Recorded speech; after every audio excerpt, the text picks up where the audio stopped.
Hello, and welcome to the Perfect Franchise Podcast. I'm Kris, and joining me is my wonderful co-host, Andrea. In this podcast, we're on a mission to help you discover all that franchising has to offer. We'll explore expert strategies, interview successful franchise owners, and give you the tools to make informed decisions. So whether you're considering your options or you're ready to take that plunge, we're here to support you every step of the way. So let's jump into today's episode. Hi, welcome to another episode of the TPF podcast. Andrea and I today are super excited to have Dan Frey, founder and president of The Glass Guru. Dan, welcome to the podcast. Thank you so much for having me. Yeah, we're excited to have you on, Dan. So Dan, start us out with the basics. Tell us a little bit about Glass Guru. What do you do? What kind of services do you offer? Sure. Well, the Glass Guru locations are full service glass, shower, window, and door shops. When it comes to glass for homes and businesses, we pretty much do it all. Consolidating some traditional services that had typically been fragmented under one roof. So whether it's glass or screen repair or a shower upgrade or all new windows and doors, with one call, the Glass Guru literally does it all. In addition to our broad range of traditional services, we also have an additional layer of unique signature services. And a few of these are Foggy window restoration, in-glass pet doors, and custom mirror frames. And it really is these unique services that help us stand out from the competition, especially once we have a chance to get in the home with our customers. Hey, Dan, so walk us back now to the very beginning. Talk to us a little bit about the history of Glass Guru. Where did it start? How did you decide to take your business and start franchising it? And kind of where are you in your franchising journey? Sure. Well, we actually started as customers. My wife and I had Foggy windows, actually the glass and some Foggy windows replaced at our house. And before, then we learned about a unique repair process that wasn't yet being offered in the US. And if we hadn't just felt that pain as customers ourselves, we probably would have never saw the opportunity. But fortunately, our aha moment to bring Foggy window restoration to the US really just got our foot in the door for the industry. It exposed us to the bigger opportunities, and we decided to expand our menu, ultimately deciding to franchise just 3 years into our experience. We found an industry that was just extremely wide open and ripe for franchising. So while it took us just 3 years to expand from a single restoration service to a full menu and our franchise model, we had a great foundation in place when we started franchising, but our business model still needed to evolve. It still needed to grow from where it started. And over the next 15 years of franchising, our standard grew from where we started as a one-team owner-operated business model to a two-team owner-manager model, and then ultimately to a 3 to 4 team enterprise model, our current model, which has our locations under general management. So now that our evolution is behind us and our owner roadmap is complete, we've shortened the ideal development timeline from startup to owner independence is what our goal is, with multiple teams under general management to just 5 short years. So I want to put a pin in this idea of Foggy windows, because you're saying that's Sure. where it all started. Absolutely. And I'm not the most handy guy at home, but I live under the impression that when I see the fog or the condensation between my window panes, I have to get a new window. That's what I was. So you're telling me that's not the case, and explain that. Not necessarily. So there is definitely a huge market for window and door replacement, and we tap into that. But there's even a bigger market for people needing smaller repairs and upgrades as well. And Foggy windows is one of the most common items that windows have, one of the most common issues windows have as they age. In fact, it's one of the most common items that comes up on home inspections when you go to sell your house, which is what happened for us and happens with so many of our customers that might be dealing with their windows for the first time since they've been installed. So as windows age, air can leak in between the window panes, which have a rubber seal around them designed to keep the air out. But over time, air can get in, brings moisture with it. And traditionally, companies have just offered the option to replace the glass, or if you have a lot of them, they might suggest replacing your windows at that time. But we learned of this process being offered in Canada. We brought it down to the US. And now with our process, we could fix, and typically just a 10 to 15 minute repair, restore the clarity and the insulation back to a foggy window. Assuming it makes a good candidate for our repair, we have to check that first. But we do it at half the cost compared to glass replacement, which is a huge advantage compared to our competitors that only offer the replacement option. We love saving our customers money. We love giving them options. And from my experience, if somebody has a foggy window that is restorable with our process and we educate them properly, 9 out of 10 customers tend to go that direction, saving the money. So, like I said, that's a great foot in the door. It wasn't just a great foot in the door for us as business owners to get into the industry and get in customers' homes and see other opportunities. But today it remains a great foot in the door for our franchise owners who get a lot of calls for foggy window repair. Often people thinking that their only option is replacing the glass until we can turn them on to hopefully some other options, including restoration as well. So Dan, I mentioned sort of windows or glass to a client, and they're automatically going to think of sort of that brand name person that knocks on your door, really high cost, they get a million mailers from them, and they automatically say, there's so much competition in the window space. How do you sort of compete in that? I know you have some differentiator, but how do you break into that? Well, it starts with helping customers with their needs. Replacement windows are often, it may be a need, but it's more of a want, something people might know they need at time, but it might not be something they need immediately. Like I said, there's a big market for it, and we tap into that, but helping our customers with their more basic needs, something like a piece of glass that breaks, something immediate that's not optional, getting it replaced, or smaller things like missing screens, or maybe some upgrades like a new shower enclosure or a custom pet door. We put pet doors right into people's glass patio doors, which is another great unique service we do. But it's often those smaller repairs that we get in the door for that allow us to build a relationship with the customer years before they're ever shopping for windows and doors. So we might have the opportunity to do 2 or 3 small repairs or upgrades for that customer over a period of 2 or 3 or 5 years before they get to a point that they might be shopping for windows and doors. And already having that relationship in place is a huge advantage we have compared to Anderson or Peller or some of these bigger window companies that only sell windows and don't also do those repairs.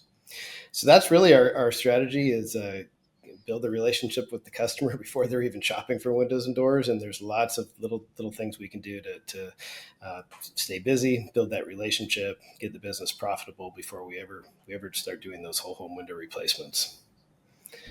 So one question that, kind of follow up, you think about those names that you just mentioned. Are their windows the ones that you're installing? Are these your own custom windows? Are they white labeled? Like how do I think about that? Great question. We do have that option to sell for some of the larger, more recognized brands, and some of our franchisees do sell Anderson windows as an example. But we typically do some research for each new location we open to find them 2 or 3 good fits for their particular market, brands that may or may not be recognized by homeowners.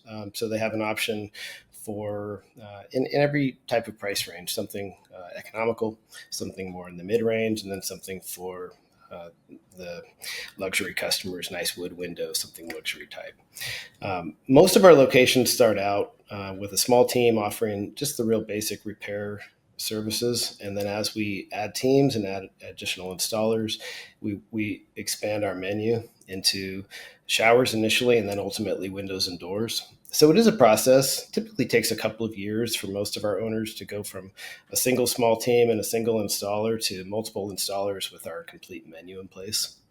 So for people that might be envisioning our menu and saying, wow, just, glass replacement sounds like a lot to learn initially. It can be, which is why we start there.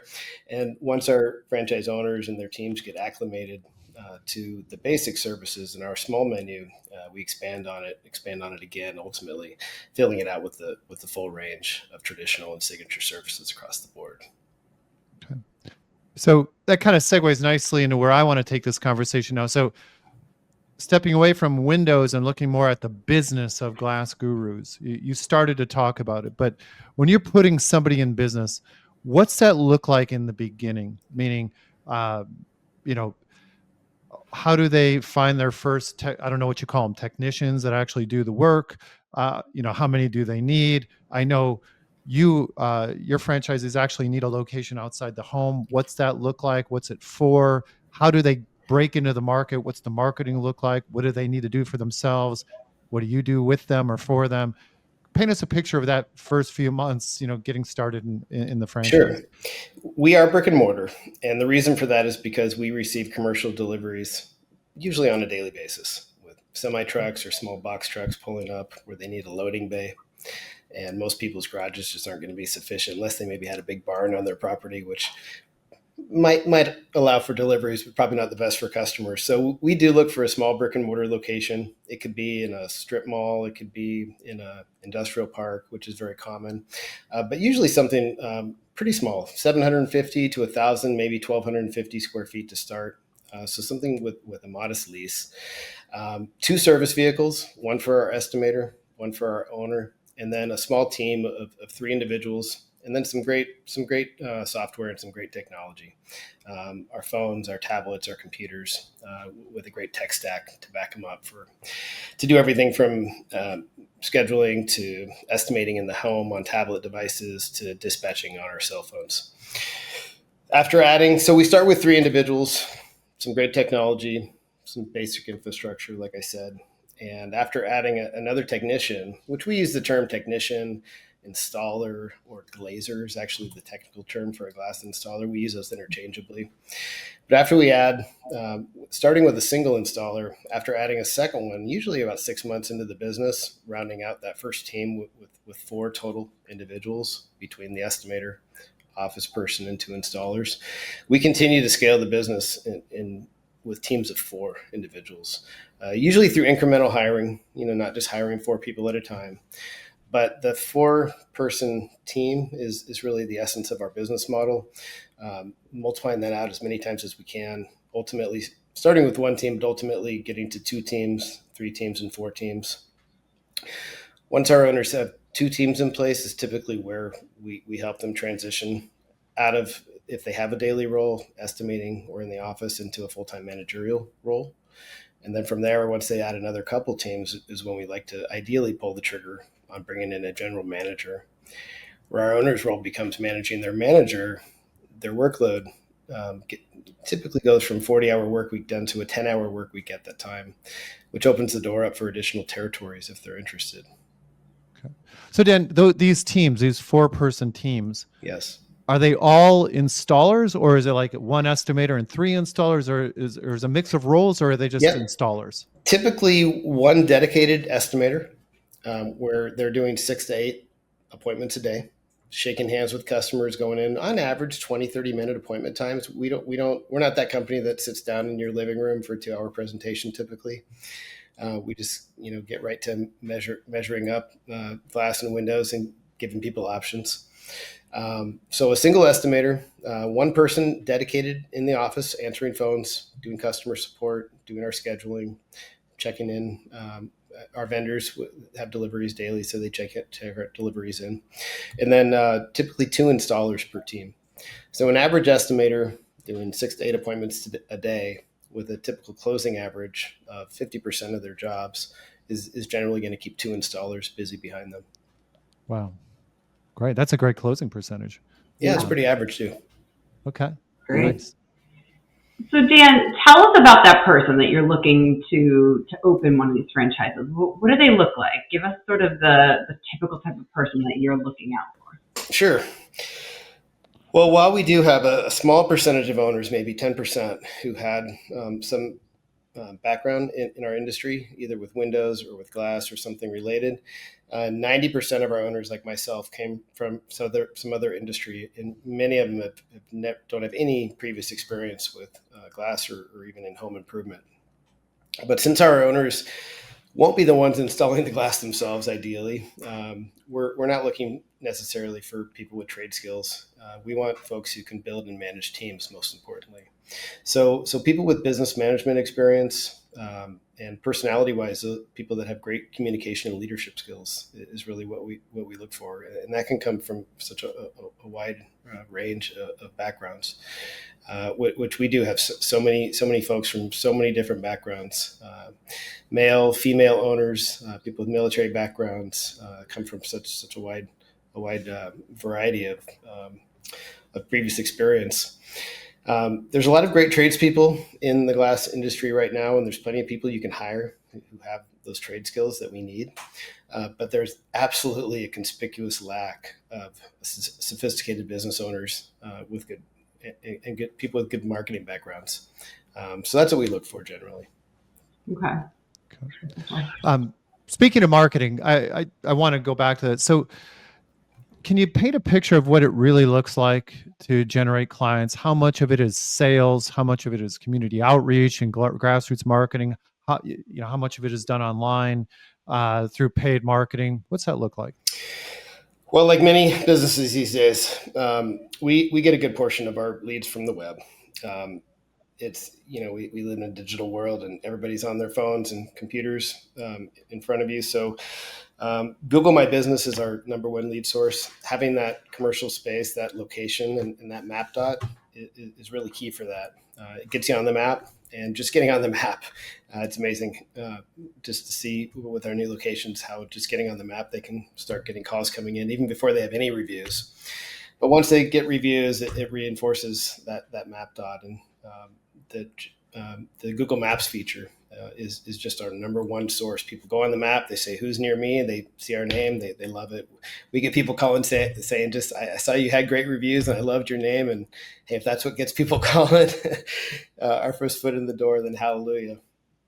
But after Google My Business, paid search and organic search are our next two biggest lead sources. People just typing in search terms, finding us on the list.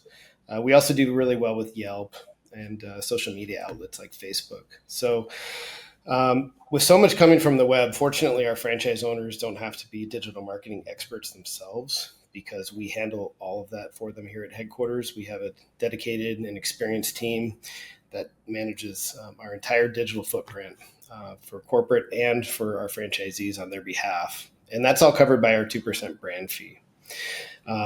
So it's really what our owners do on top of that digital presence that makes the biggest difference for their business. And that's where our local marketing strategy comes in, which we do a lot of training on. We focus on real simple, proven strategies like print and signage, participating in local events like home shows and garden shows and pet events. Most importantly, networking with local professionals like realtors, property management groups, window cleaners, the type of people who refer to a glass shop sometimes on a daily basis in the course of doing business and taking care of their customers. That's what we like to have our franchise owners engage mostly in, the things that we can't do from our headquarters that only they can do locally. So our owners spend on average, I'd say about 5% of their revenue putting back into the business in these areas, which with the 2% brand fee is about 7% on average going back into marketing to keep a busy pipeline. Nice. Yeah. Okay. So Dan, kind of hitting on some of that. I mean, I owned my own business, so I know how it works with the SEO. I would think with some of your unique differentiators, like you mentioned the pet one, going out to some pet areas, or that Foggy window, is that where a lot of business people starting that way, Googling it, and then they're finding you? Or is a lot of it from that B2B referral? Surprisingly, despite there being a huge demand for our signature services, there being a lot of Foggy windows out there being a lot of pet owners out there that would love to get a pet door in their glass. Unfortunately, most people don't know these services even exist at this point, so they can't search for something they don't even know exists. So we tend to get in the door through a lot more of our traditional services, the things that people already know to look for. They break a piece of glass, they search broken window repair, or if they have foggy glass, foggy window repair, or if their screens are missing, or they need a new tabletop or a mirror, all the things that people expect from their local glass shops. That's really, those traditional services really are 90% of our revenue, with our signature services being the other 10% on top. But once we get in the home is where we love to educate our customers. And our entire sales approach is simply going in, giving people options, stepping back and letting them make good decisions for themselves. But the more options we can give them, the more things they can decide on. And they can't choose if they want a pet door if they don't know about it. So if we see a dog, we educate them that, hey, we could put a pet door right there in your patio glass. They go, really? You can do that? Or if we see foggy windows, we make sure that they know, hey, we noticed you've got some foggy windows there. Did you know we have a low-cost restoration service, costs half the cost of new glass for that? So regardless of what we get in the door with, we do our best to educate the customer on everything we do when we're there, especially the things we see immediate opportunities for. A lot of times we'll book a complimentary whole home window and door health inspection as part of the initial estimate appointment. So after we take a look at whatever they called us about, we'll take a few extra minutes just to walk through the house and open and close each window and door, make sure it's clear and it functions properly. So we can either give them a clean bill of health or let them know if there's any additional issues they might want to take a look at. Okay. All right, Dan. So you, at the beginning of this podcast, you talked about different levels or a business ownership. There was owner operator, and I think you ended with, was it the enterprise model?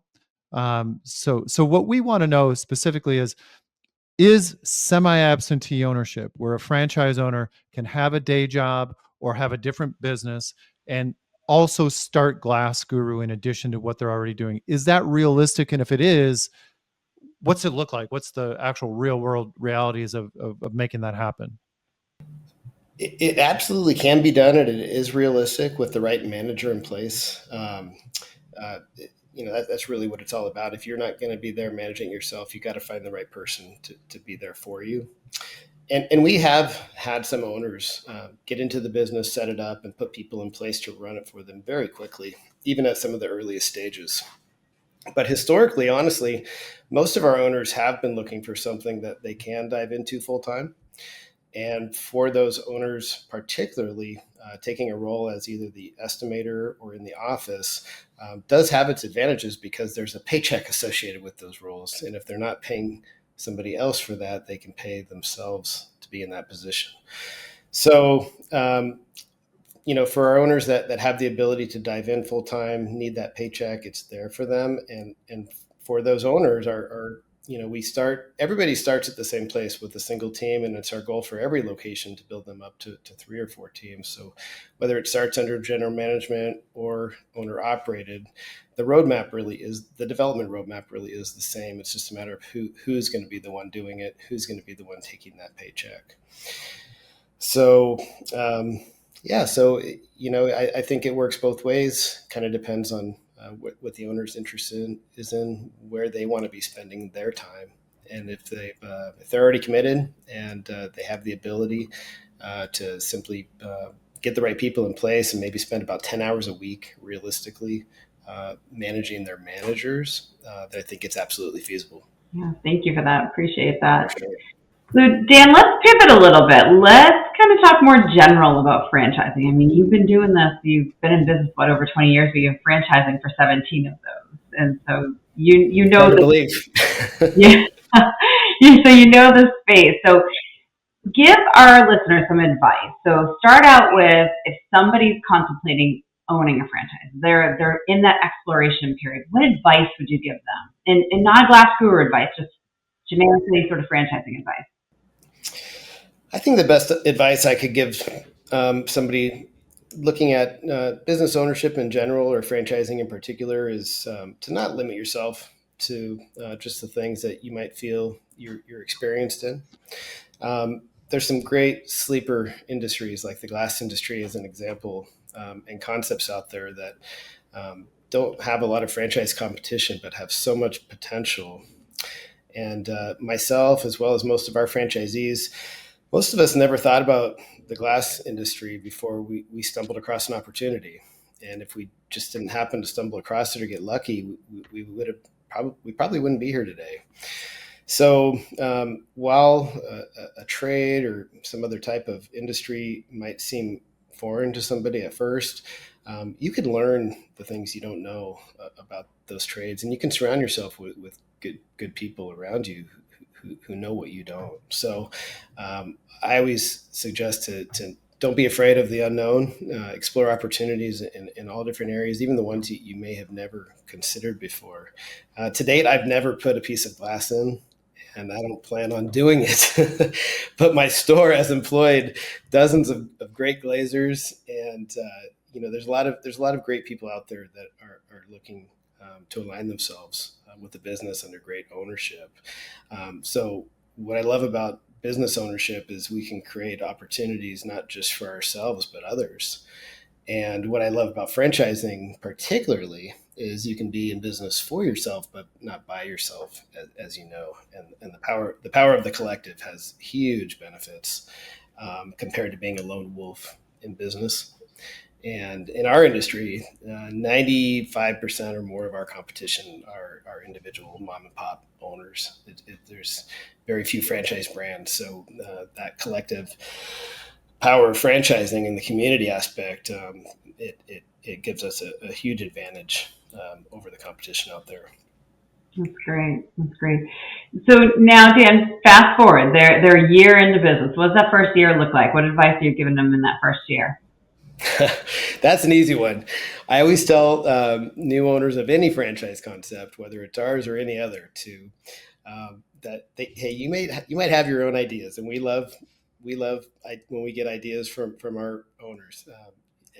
Most people know that the Big Mac was invented by a franchisee, but I always say follow the system first. Follow your Zor's advice first, and try doing it their way before you do it your way, because if it's a best practice, there's probably a reason for that.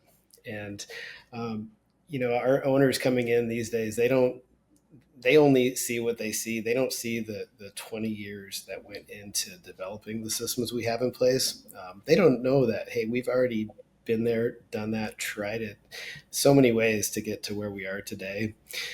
So it doesn't mean that there might be some great new idea or great new way of doing things. We're always open to getting feedback, and sometimes we do get great new ideas from the network.